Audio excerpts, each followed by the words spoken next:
सभी प्यारे प्यारे बच्चों का आपके अपने YouTube channel NCERT math success classes पर स्वागत है। तो देखिए बच्चों, हम लोग समाकलन अध्याय को पढ़ रहे हैं। उसी के क्रम में हम लोग आज 7.1 एक्सरसाइज को करेंगे, जिसके सूत्र हम लोगों ने पहले वीडियो में कर लिए हैं। आप लोग देख सकते हैं चैनल को खोल के। तो देखिए, या फिर आप किताब से देख लें, यहाँ पर सीधा आप सवाल समझें। अवकलन और समाकलन आना चाहिए। समाकलन को पढ़ने के लिए अवकलन बहुत ज़रूरी है। अवकलन चैप्टर आपका अच्छा होगा तो समाकलन अच्छा हो जाएगा बच्चों। तो आप लोग वीडियो को अंत तक देखेंगे तो फिर समाकलन आपके समझ में आ जाएगा बच्चों। तो देखिए, हम लोग आज क्या करेंगे, हम लोग आज निरीक्षण विधि से समाकलन करेंगे। यानी कि थोड़ा सा हटके है, बात तो वही है, कुछ सोचना समझना नहीं है। बिल्कुल समाकलन जैसे करते हैं वैसे ही होगा, लेकिन थोड़ा सा आपको सोचना पड़ेगा। हम ऐसे फलन की यहाँ पर खोज करेंगे, यानी कि सोचेंगे जिसका अवकलन sin 2x हो। क्या हो? अवकलन sin 2x हो। तो ठीक है।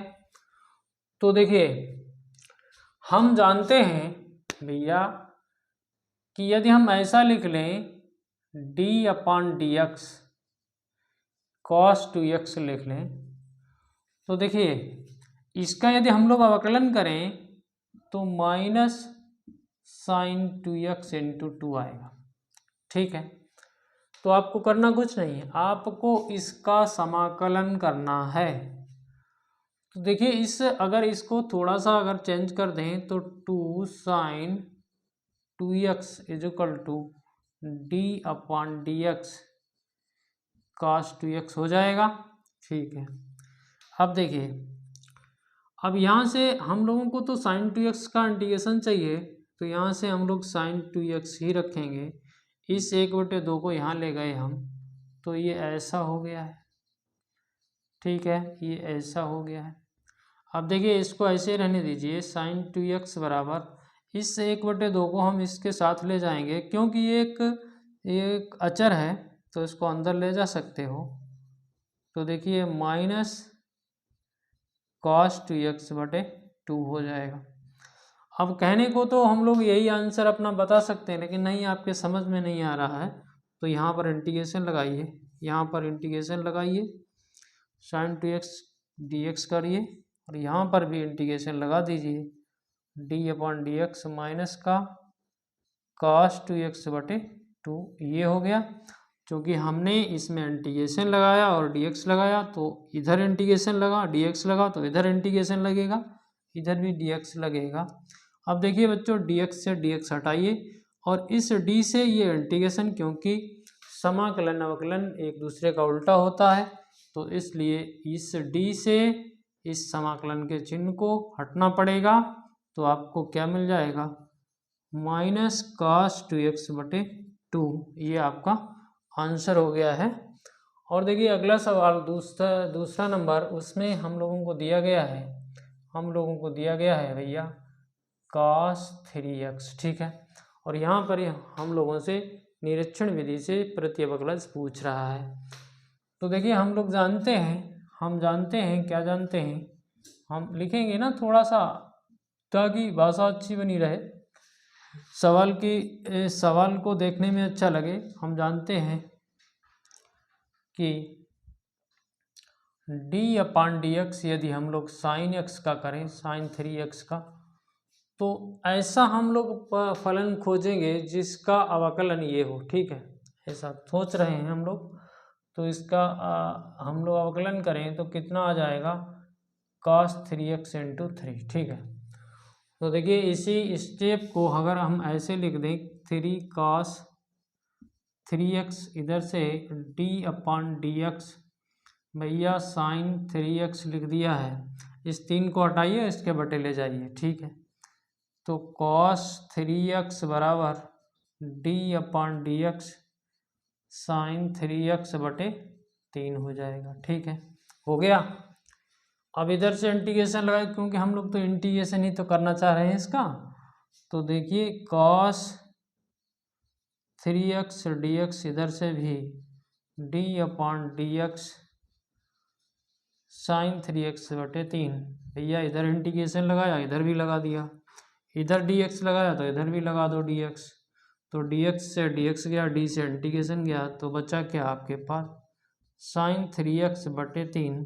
यही हम लोगों को cos 2x dx का इंटीग्रेशन मिल गया है। ठीक है, इसमें यदि आप लोग देखिए, यदि आप लोग कांस्टेंट जोड़ें या ना जोड़ें कोई इसमें दिक्कत नहीं है, क्योंकि यहाँ पर कांस्टेंट नहीं जोड़ना है, तो इसमें कोई प्रॉब्लम नहीं होगी। तो अगला, यदि हम लोग अगला सवाल करें बिल्कुल इसी तरीके से, तो देखिए अगला करते हैं बच्चों। यहाँ समझना है आपको, यहाँ से अगर आप लोग समझ के चलेंगे तो आगे सभी एक्सरसाइज आपको समझ में आ जाएंगी।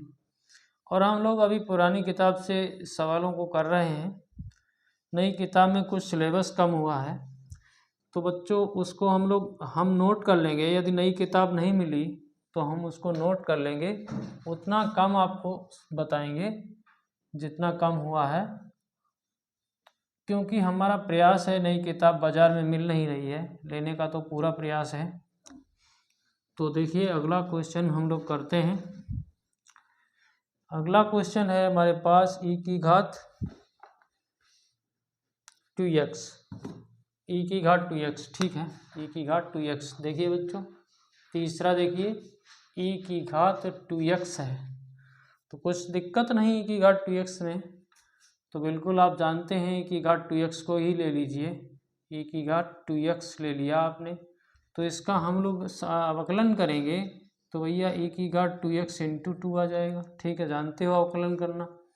आप देखिए इसको अगर लिखना चाहें 2e की घात 2x बराबर d/dx e की घात 2x। ठीक है, अब इस दो को वहाँ ले जाइए, e की घात 2x तो d/dx e की घात 2x/2 हो जाएगा। ठीक है, वैसे तो यही उत्तर है, इसको हटाएंगे तो इसका समाकलन यही है, लेकिन नहीं आपके समझ में आता है तो थोड़ा सा बढ़ाइए इसको। ठीक है, ऐसे बढ़ा देते हैं, बराबर इंटीग्रेशन d/dx। भैया होता क्या है, e की घात 2x/2 इंटू में dx करोगे तो ये dx इससे गया, d से इंटीग्रेशन गया, तो क्या बचा आपके पास e की घात 2x/2। यही हम लोगों का आंसर हो गया। अगला सवाल देख लेते हैं, चौथे नंबर वाला, बिल्कुल यहीं पर क्या है उसमें देखिए ax प्लस बी की घात ax प्लस बी की होल पावर है 2, ऐसा है। तो देखिए हम लोग क्या सोचें, ऐसा फलन सोचे जिसका अवकलन हो ये। ठीक है, तो कैसे सोच पाओगे आप, उल्टा कैसे सोचोगे, सोच लोगे यार, जब आप करोगे सवाल समझोगे तो जरूर सोच लोगे।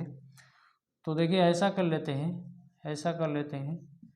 हम क्या कर लेते हैं, हम जानते हैं, चलिए हम जानते हैं, क्या जानते हैं, हम जानते हैं कि अगर हम लोग d/dx ax प्लस बी की घात 3 ले लें तो निश्चित रूप से घात 2 आ जाएगी उधर। देखिए समझ रहे हैं ना आपको समझना तो पड़ेगा। 3 आगे आ जाएगा, फिर भैया ax प्लस बी पर घात 2 रह जाएगा, फिर ax का करोगे तो a आ जाएगा। ठीक है, थोड़ा सा सही करके लिख लो, 3a ax प्लस बी की घात 2 उसको लिख रहे हैं। यहाँ देखिए d/dx ax प्लस बी की घात 3। ठीक है, और ये जो 3a है इसको हटाइए यहाँ से, तो देखिए ax प्लस बी की घात 2 बराबर d/dx ax प्लस बी की घात 3 के बटे में 3a कर दीजिए, क्योंकि ये इधर ले आए हम। ठीक है, इस 3a को इधर ले आए। अब देखिए इधर से आप इंटीग्रेशन ही तो कर रहे हो और कुछ थोड़ी ना कर रहे हो, थोड़ा सा दिमाग में टच किया करो कि इंटीग्रेशन ही कर रहे हैं, उल्टा सोच भी लोगे और कर भी लोगे। तो ax प्लस बी की घात 3 बटे 3a और इंटू में dx। तो देखिए dx से dx हटाइए, इंटीग्रेशन से d हटाइए, तो आपके पास बच्चा है ax प्लस बी की घात 3/3a। तो इसका समाकलन हम लोगों का ये आ गया है। और ये 4 सवाल हो गए और एक और बचा है, अभी 5वां भी कर लेते हैं साथ के साथ। तो देखिए बच्चों, हम लोग समझ रहे हैं, कायदे से प्रेम से समझिए और हमारा सहयोग भी कीजिए। तो हम आपको समाकलन सिखाने का पूरा प्रयास करेंगे। और यदि आपने समाकलन अवकलन को सीख लिया तो समझ लीजिए गणित में आप माहिर हो जाएंगे। और देखिए इसमें समाकलन अवकलन से संबंधित जो भी चैप्टर हैं वहाँ से बहुत ज़्यादा नंबर का आता है, 44 नंबर का लगभग आता है। तो देखिए एक 5वां सवाल है। 5वां सवाल देखिए बच्चों, हमारे पास है sin 2x माइनस 4e⁻3x। ठीक है। अब आप सोच रहे होंगे ज्वाइंट फलन कैसे सोचा जाए। आप सोच रहे होंगे कि प्लस माइनस करके कैसे सोचा जाए, तो कोई दिक्कत नहीं, आप इसको कुछ और मान लीजिए। यहाँ से इसको सपोज दैट I1 मान लो, इसको I2 मान लो। ठीक है। तो हम लोग I1 को लेके चलेंगे और हमारे पास sin 2x है और निरीक्षण विधि से हम लोगों को करना है। तो हम जानते हैं, हम क्या जानते हैं, हम जानते हैं, इसके लिए बात करेंगे। हम जानते हैं कि लिख लीजिए, थोड़ा सा अच्छा लगेगा, d/dx। भैया cos 2x को ले लीजिए, आपने अभी सवाल किया था cos 2x बराबर, cos 2x का अवकलन करोगे तो कितना आएगा, माइनस का sin 2x आएगा। ठीक है, माइनस का sin 2x इंटू 2। ठीक है बच्चों, cos 2x का अवकलन माइनस का sin 2x इंटू 2। देखिए बच्चों, sin x का अवकलन cos x होता है और cos x का अवकलन माइनस का sin x होता है। तो ध्यान रहे कहीं आप माइनस प्लस के चक्कर में ना पड़ जाएं और आपसे गलत हो जाए तो दिक्कत हो सकती है। तो देखिए इसको हम लोगों ने अभी किया था, ये कौन सा सवाल था, ये मेरे ख्याल से पहला ही सवाल था। तो ये इसको आप ऐसे लिख लीजिए, 2 sin 2x बराबर d/dx cos 2x लिख लीजिए। ठीक है। अब क्या करोगे, इस -2 को यहाँ से हटाना है हमको, तो sin 2x बराबर cos 2x बटे 2 माइनस यहाँ लगा लीजिए और d/dx लिख लीजिए। ठीक है। तो sin 2x का हम लोगों को ये प्रतिअवकलज मिल गया है। तो कितना आया है आप जान ही रहे हैं, cos 2x बटे 2 आ गया है। और किसके बराबर आया है, I1 के बराबर। अब उसको ले लीजिए, तो इसमें आपको क्या करोगे, ठीक है, ऐसा कर लेते हैं भैया, इस 4 को छोड़ रहे हैं। ठीक है, इतना ले रहे हैं। ठीक, इस 4 को छोड़ रहे हैं, बाद में लिख ही लेंगे उसको। तो देखिए I2 बराबर हम लोगों ने e⁻3x को ले लिया है। अब हमको प्रतिअवकलज निकालना है, यानी कि इसका इंटीग्रेशन करना है। तो ये तो कोई दिक्कत नहीं, आप e⁻3x का ही अवकलन कर देंगे तो e⁻3x इंटू 3 आ जाएगा।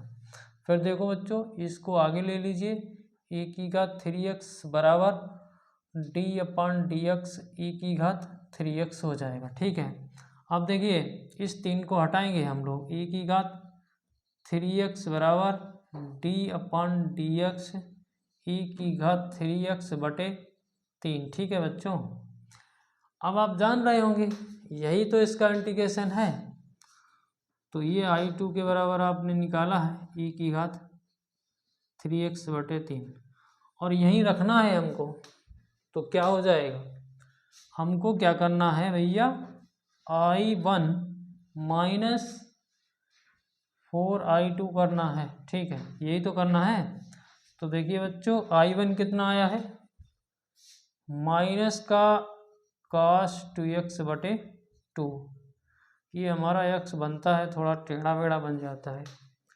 फिर देखिए यहाँ पर आपके पास 4 भी है, हाँ 4 भी है, 4 e की घात 3x बटे 3, यही हम लोगों का आंसर होगा बच्चों। आप चेक जरूर कर लेना। और देखिए बच्चों अभी हम एक दो सवाल और करेंगे इनको मिटा के, ठीक है। चलिए अब हम लोग समाकलन को अच्छी तरीके से समझेंगे बच्चों। यहाँ पर आपको कोई प्रॉब्लम नहीं आएगी। और देखिए हम लोगों ने 6.1 एक्सरसाइज को कंप्लीट कर लिया था, तो हमें नई किताब नहीं मिल पाई, इसलिए हमने वहाँ उसको रोक रखा है। उसको भी आपको समझाएंगे। अभी तब तक हमने समाकलन शुरू कर दिया है बच्चों, तो ज़रूर आप समझें समाकलन को, ये बहुत ही इम्पॉर्टेंट है। तो हम लोगों ने 5 क्वेश्चनों को कर लिया है। अब देखिए हम लोग ऐसा करते हैं, एक छठा क्वेश्चन करते हैं। तो देखिए बच्चों छठा क्वेश्चन, तो ये है 4 e की घात 3x प्लस 1 इंटू dx और इसका इंटीग्रेशन करना है।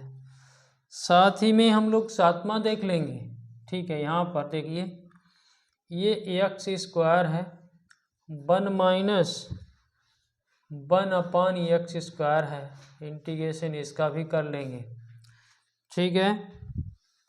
आठवां यहाँ लिख ले रहे हैं, कर लेंगे इसको भी। ए एक्स स्क्वायर है, बी एक्स है, प्लस सी है, इंटू डी एक्स है, ठीक है। आगे की बात आगे करेंगे, पहले इन 3 सवालों को हम लोग करते हैं। तो देखिए आपको याद होनी चाहिए फार्मूले। इसमें देखिए e की घात 3x आ रहा है, तो याद होगा आपको e की घात x का समाकलन e की घात x ही होता है। ओहो, प्लस कांस्टेंट तो अनिश्चित समाकलन में जुड़ता है। तो देखिए इस समाकलन के चिन्ह को हम अंदर ले जा सकते हैं। तो देखिए इस 4 को हमने बाहर निकाल लिया, क्योंकि ये 4 एक कांस्टेंट है। तो देखिए e की घात 3x ये हो गया, और इस dx को भी अंदर ले आए तो ये dx हो गया, और भैया ये यहाँ पर 1 dx हो गया। अब देखिए अब ये e की घात x था, ठीक है, तो e की घात x आया था। यदि यहाँ पर e की घात 3x हो जाए तो यहाँ e की घात 3x आएगा, और बटे में देखिए इसका x का अवकलन होके बटे में आया है, लेकिन यहाँ 1 है इसलिए नहीं दिख रहा है।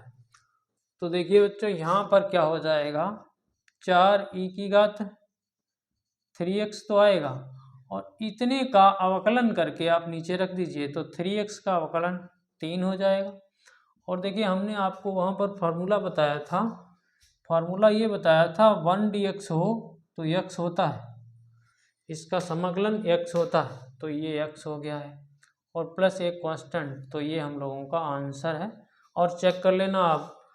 और समाकलन करने से पहले अगर आपको सवाल ऐसा दिखे कि कुछ सरल हो सकता है तो सरल जरूर करें, तो बहुत ही अच्छा रहता है सवाल लगाने में। इसका अंदर गुणा करेंगे तो एक्स स्क्वायर बटे एक्स स्क्वायर हो जाएगा, तो इससे फ़ायदा ये हो गया कि ये इससे कैंसिल हो गया, तो कुल मिला के एक्स स्क्वायर माइनस 1 dx आ गया, ठीक है। बराबर लगा के चलो, ठीक है। तो हम लोग यदि समाकलन को अंदर लें तो ऐसा हो जाएगा, 1 dx हो जाएगा। अब आपको एक फार्मूला हमने और बताया क्या था, आप भी जानते होंगे, x की घात, ओहो हम अवकलन समाकलन में भूल जाते हैं कि क्या करना है। ये आपको बताया था x की घात n+1 बटे n+1 प्लस कांस्टेंट, ठीक है, ज़रूर समझे इसे। तो यहाँ पर n की जगह 2 है, तो x की घात 2 + 1 होगा, नीचे 2 + 1 हो जाएगा, और 1 dx तो मतलब x प्लस कांस्टेंट, और 2 + 1 मतलब ये एक जुड़ा है, तो x की घात 3/3 माइनस x प्लस कांस्टेंट, तो हम लोगों का ये आंसर है। और 8वां सवाल भी हम लोग कर लेंगे साथ के साथ। तो बच्चों इनको तो हम मिटा रहे हैं, ये आपको याद है, हम तो ये मान के चल रहे हैं। तो देखिए इस इंटीग्रेशन को अंदर प्रवेश करा दीजिए। तो देखिए हम लोग कैसे प्रवेश कराते हैं, ए एक कांस्टेंट है, इसको तो बाहर पकड़ के रखिए और dx को अंदर प्रवेश करा दीजिए।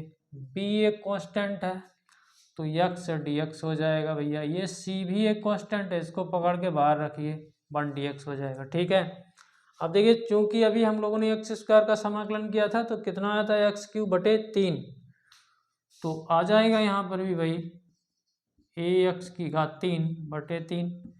फिर भैया यहाँ पर एक घात तो है ही, एक जोड़ेंगे तो ये हो जाएगा bx²/2।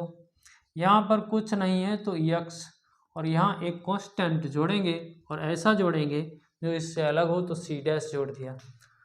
तो बच्चों ये हम लोगों का आंसर है। तो अच्छा बताओ, तो फिर 2 सवाल और कर लें।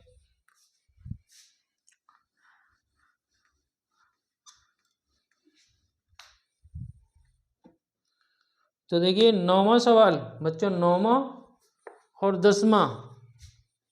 9वां सवाल हम लोग यहाँ करेंगे, 2x² + e⁻x, ठीक है, e⁻x इंटू में dx, ठीक है, इसका समाकलन करना है। और बच्चों 10वां भी कर लेंगे, बड़ा अच्छा प्यारा सा सवाल है, √x 1/√x, ठीक है, इसका स्क्वायर करके फिर हमको dx करना है। तो देखिए बच्चों ये 10वां है और ये 9वां है, इसमें तो कुछ है ही नहीं, आपको दिख रहा होगा। तो देखिए 2 को बाहर पकड़ के रखिए, x² dx हो गया, फिर भैया e⁻x dx हो गया। तो अभी आपने किया था x² का तो x³ / 3 आएगा और e⁻x का समाकलन तो e⁻x ही रहेगा, चाहे अवकलन होता तो भी यही रहता। तो ये आंसर हो गया। ठीक है, यहाँ हमने आपको एक सलाह दी थी कि यदि आपको सवाल में कुछ हल करने को दिखे, आप हल कर लें तो फिर सरल हो जाएगा। तो इस रूट के चक्कर को हटाने के लिए हम लोग इसका होल स्क्वायर ही कर दें तो काम चल जाएगा। तो देखिए √x का, आप √x का होल स्क्वायर करोगे तो ये x रह जाएगा, ये 1/x हो जाएगा, माइनस ओ इसका प्लस हो जाएगा, यहाँ पर 2 इंटू दोनों की गुणा माइनस, यानी कि 2 इंटू √x इंटू 1/√x, ऐसा हो जाएगा, बिल्कुल हो जाएगा। आप लोग इतना तो जानते ही हैं। तो ये इससे ख़त्म हो गया। ठीक है, अब देखिए इसको अंदर ले जाते हैं तो ये x dx हो गया। ठीक है, ये 1/x dx हो गया, ये -2 बाहर करिए ये 1 dx हो गया। तो बच्चों आंसर आप लोग चेक करते रहना। तो x का x² / 2 हो गया और इसका log x मॉडुलस में, क्योंकि log का जो भी डोमेन होता है वो पॉजिटिव होता है तो इसलिए यहाँ पर मॉडुलस लगाएंगे, -2x प्लस कांस्टेंट।